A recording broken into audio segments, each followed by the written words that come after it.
Ante todo, gracias Jorge por acompañarme. Gracias por invitarme. Para mí es un honor tenerte aquí, en esta tribuna. Bueno, yo decía que estamos viviendo una especie de aislacionismo con respecto al mundo. Vos que sos un especialista en eso, ¿cómo lo ves?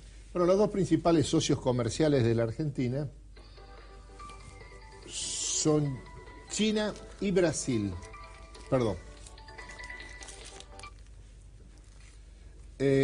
Lo que esto significa es que el principal comprador de las exportaciones agroalimentarias argentinas es China.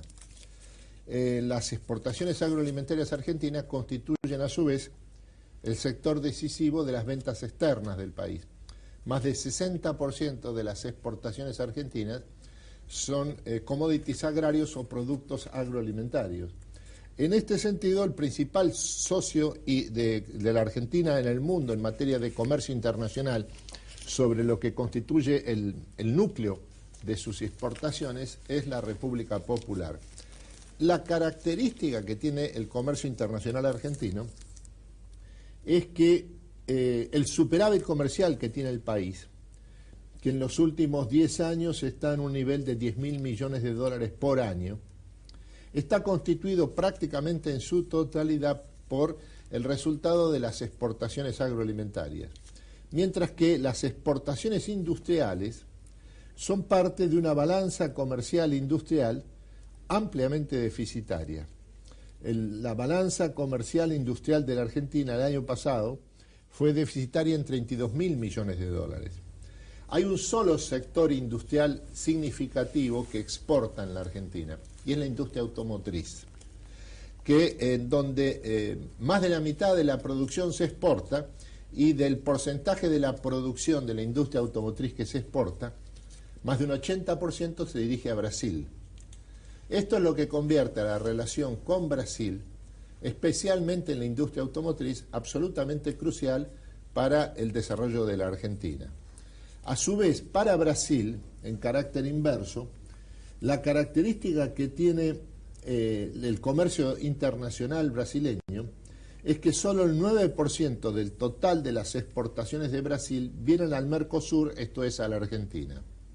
Pero lo que ocurre es que este 9% tiene una importancia estratégica fundamental porque está constituido por las exportaciones manufactureras brasileñas, que han dejado de competir en el mundo, no exportan más al mundo en lo que se refiere al mercado norteamericano, europeo o incluso asiático, y mantienen como único mercado para sus exportaciones industriales manufactureras al Mercosur, esto es la Argentina.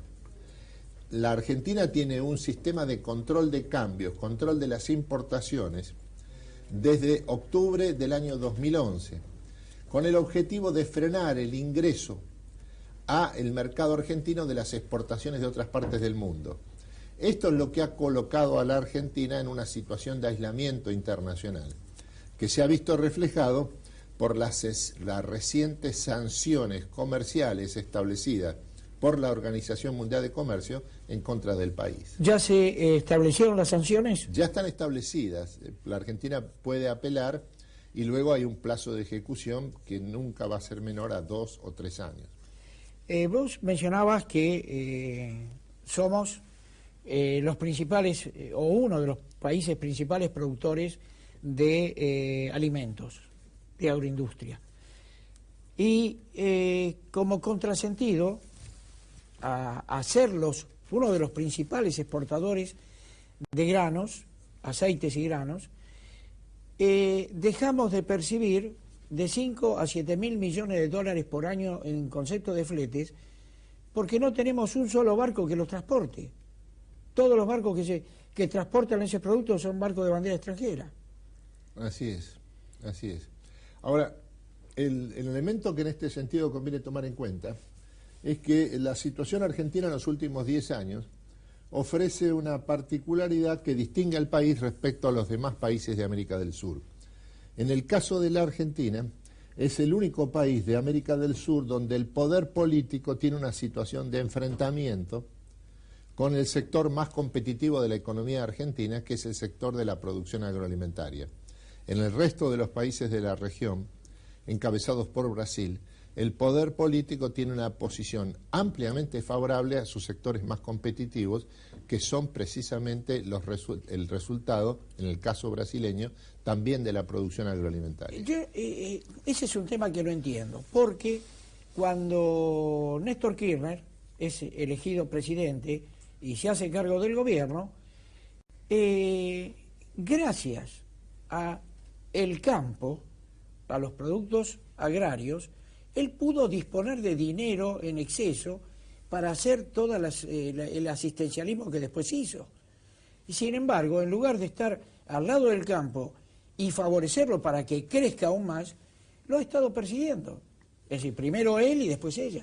Bueno, la característica del sistema de poder que gobierna la Argentina a partir del 2003 en adelante ha sido que no es que tenga una estrategia de desarrollo económico o una estrategia de inserción internacional definida, sino lo que tiene es una política de acumulación de poder de carácter doméstico, al que subordina las necesidades de la política económica y también las necesidades de la inserción internacional de la Argentina.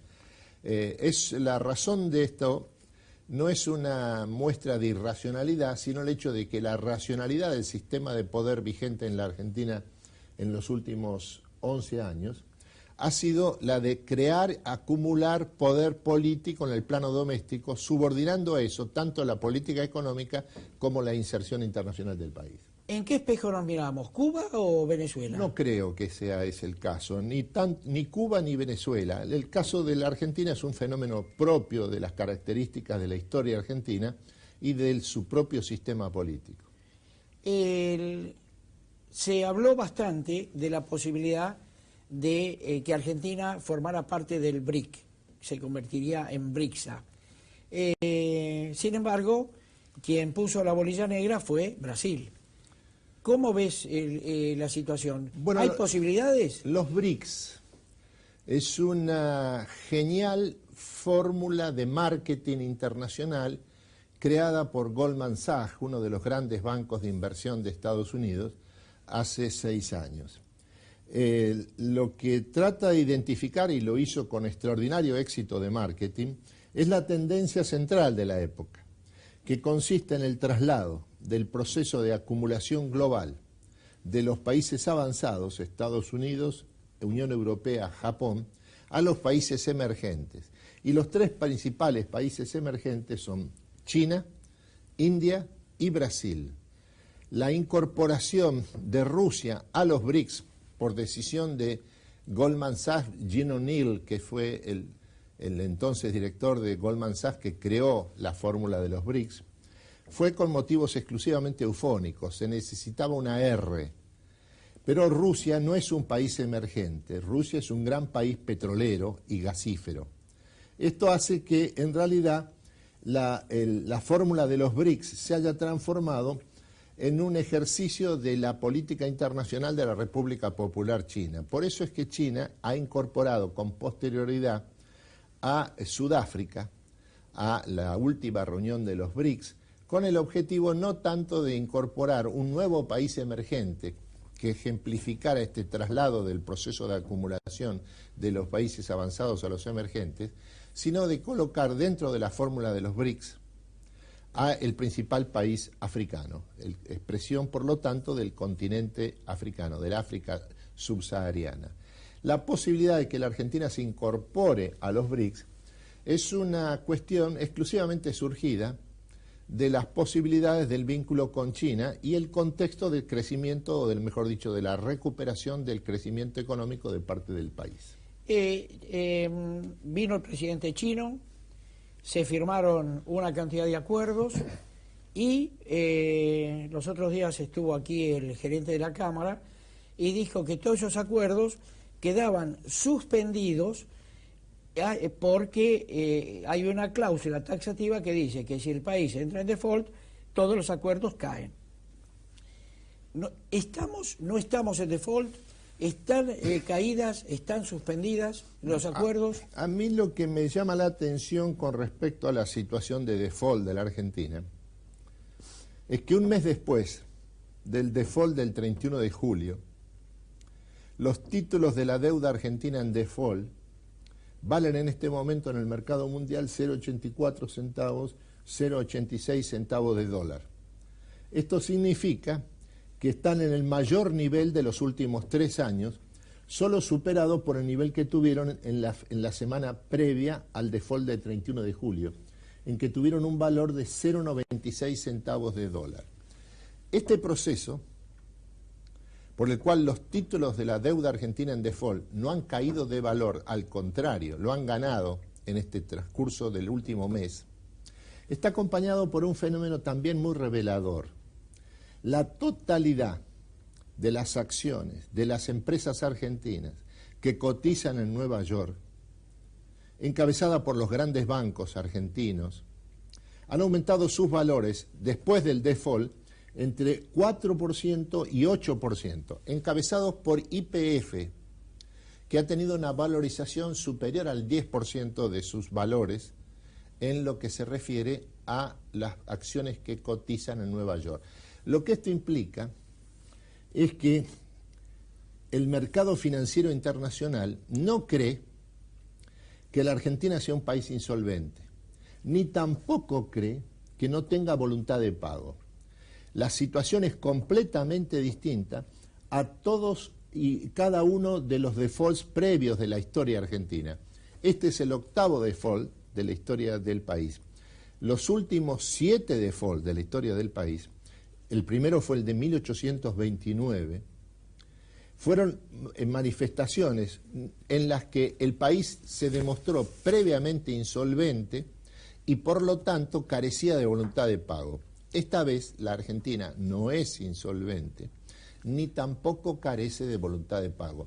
Esto es lo que parecen percibir los acreedores internacionales al negarse a devaluar los títulos de la deuda argentina en default y al contrario, apostar a la valorización de los títulos argentinos de la deuda y de las acciones de las empresas que cotizan en Nueva York. Vos mencionabas cómo se fueron valorizando los valores que tendrían hoy los bonos, etcétera.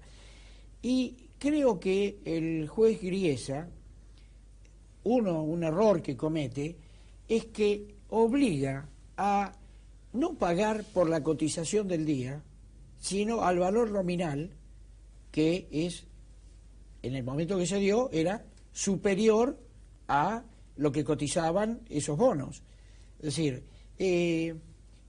¿eso no sería alguna falla que el gobierno argentino podría esgrimir? Bueno, el fallo del juez Griesa está firme después de que la ratificación en el Tribunal de Alzada de Nueva York y el posterior desistimiento de intervenir de parte de la Suprema Corte de Justicia de Estados Unidos. La posición del gobierno argentino de rechazo a la interpretación dada por el juez Griesa de la cláusula pari passu en los títulos de la deuda en manos de los acreedores holdouts, los denominados fondos buitre, es una posición que cuenta con un amplio respaldo internacional. El primero de los respaldos de la posición del gobierno argentino es el Financial Times. También respalda la posición del gobierno argentino el New York Times. También lo hace el Fondo Monetario Internacional. También se le suma a esa posición favorable a la Argentina el gobierno de los Estados Unidos, la Casa Blanca, el presidente Barack Obama.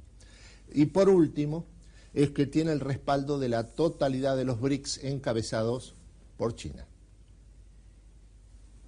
Pero con todo este respaldo, de cualquier forma, la decisión está tomada y no hay vuelta atrás. Pero lo que significa es que el sistema financiero internacional no cree que como consecuencia del fallo del juez Griesa de Nueva York y la posterior declaración de default de la Argentina del 31 de julio, la Argentina se encuentre verdaderamente en una situación de default, porque tiene capacidad de pago, no es insolvente, y tiene voluntad de pago, como ha quedado demostrado. Por supuesto.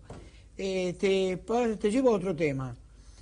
¿Qué importancia pueden tener las elecciones brasileñas 5 de septiembre, ¿no? Así es. Con respecto de nuestro país. 5 de octubre. 5 de octubre. Porque, bueno, puede seguir Dilma Rousseff, está Silva y hay otro candidato. Aécio Neves. Exactamente. El que gane, ¿qué influencia puede tener respecto? En las elecciones en Brasil tienen una enorme importancia, es una importancia de orden mundial, dadas las características de la relevancia que tiene Brasil en el momento de hoy. Los tres grandes países emergentes alrededor de los cuales gira el nuevo eje del proceso de acumulación del sistema capitalista en esta parte del siglo son China, India y Brasil. Brasil, incluso en términos del Producto Bruto Interno, tiene más relevancia que la India. Y la India tiene 1.200 millones de habitantes y Brasil 203. Lo que ocurre es que estas elecciones del mes de octubre, 5 de octubre primera vuelta, 28 de octubre segunda vuelta, coinciden y se ha transformado en un punto de inflexión de la historia brasileña, porque la situación de Brasil es de completo y profundo estancamiento estructural. En los últimos 5 años la economía brasileña prácticamente no ha crecido. 1.5 anual promedio en los últimos 5 años. Esto como proyección lleva a que haya una caída de la tasa de crecimiento potencial, 5 a 10 años de proyección, en lo que indica que la tasa de crecimiento potencial de Brasil de largo plazo es menos del 2% anual. Estancamiento estructural de carácter depresivo. Por eso es que Brasil se encuentra frente a un punto de inflexión. Es imprescindible que cualquiera sea el elegido, ya sea la presidenta Dilma Rousseff en un segundo mandato, o Marina Silva, la candidata que parece ser la que está a cargo y encabezando el proceso de reformas y de transformación del país. Y Aécio Neves, en nombre del PSDB, ex gobernador del estado de Minas Gerais, se ve forzado a quebrar el statu quo actual, tanto económico como político. De lo contrario, la alternativa es profundizar la actual situación depresiva y transformándola en tendencia de largo plazo, probablemente de carácter irreversible. En el caso de ganar Dilma Rousseff, si no pudo revertir la situación en los 4 años que lleva de mandato, lo podrá, digamos, revertir en los próximos 4 años. Bueno, se supone que quien genera el problema muy difícilmente sea el mismo que lo resuelva. La característica del proceso electoral brasileño es que es muy breve, es solo 1 mes y medio de campaña. Esta es ya la segunda semana de campaña y la tendencia muestran, la totalidad de las encuestas muestran que en el caso de hay un virtual empate en la primera vuelta entre la presidenta Dilma Rousseff y Marina Silva, y que en el caso de una segunda vuelta Marina Silva ganaría, se impondría y sería la próxima presidenta de Brasil por una diferencia de 10 puntos con respecto a la presidenta Dilma Rousseff. Es mucho. Ahora, ¿le puede haber beneficiado en cuanto a el resultado electoral el fallecimiento desgraciado del presidente? No cabe duda, fue el elemento que desencadenó este proceso de cambios, ¿no? Ha sido un acontecimiento mayor. Se trata de una figura religiosamente inspirada y es probable que esto tenga un significado mayor, ¿no? Porque la gente es muy sensible a este tipo de cosas. No, lo vimos con el presidente Kirchner. Fallece Kirchner y Cristina, que parecía que no iba a estar más allá del 30%, sacó el 54%. Así es. Me gustaría tu reflexión sobre este problema de los asesinatos de los periodistas norteamericanos e ingleses. Bueno, en Medio Oriente ha estallado lo que probablemente sea el principal conflicto que en este momento tiene el sistema mundial y que todo indica que está nada más que en su fase inicial. Es el resultado del colapso de las autoridades y de las instituciones políticas estatales territoriales en todo el levante árabe, que está constituido por 3 países: Irak, Siria, Irak y el Líbano. Esto se ha convertido ha desatado un inmenso vacío geopolítico que ha sido cubierto por la irrupción en gran escala de esta expresión contemporánea del islamismo militante que es ISIS. Este es un fenómeno que arrastra las energías y centra la atención de la totalidad del sistema mundial. No solo Estados Unidos, sino también los países europeos, Rusia y la propia China. Acá hay un acontecimiento mayor en Medio Oriente que hay que tomar en cuenta siempre y tener presente que Medio Oriente es la región más estratégica del planeta. Uno de los 3 países del Levante árabe que ya se encuentran virtualmente controlados por esta organización del islamismo militante es Irak, que es la 4ª potencia petrolera del mundo y que todo indica, esta era la estimación que se tenía hasta estos acontecimientos, que es el país productor de petróleo de Medio Oriente con mayor capacidad de crecimiento de su producción en los próximos 10 años. Y ahora ese país se encuentra virtualmente en manos del islamismo militante. Ahora, la muerte hecha pública y en la forma, con toda la publicidad que tuvo a nivel mundial de estos 2 periodistas, ¿es una forma de provocar a Estados Unidos para obligarlo? No cabe duda. Es un acto de terror a través de los grandes medios de comunicación, especialmente Internet, con el objetivo de desafiar a los Estados Unidos, y la respuesta es que pareciera que la opinión pública norteamericana comienza a cambiar. Jorge, muchísimas gracias por acompañarnos. Por favor, un gusto. Y ayudarnos a pensar sobre todo esto. Gracias. Encantado. Vamos a un corte, señor director.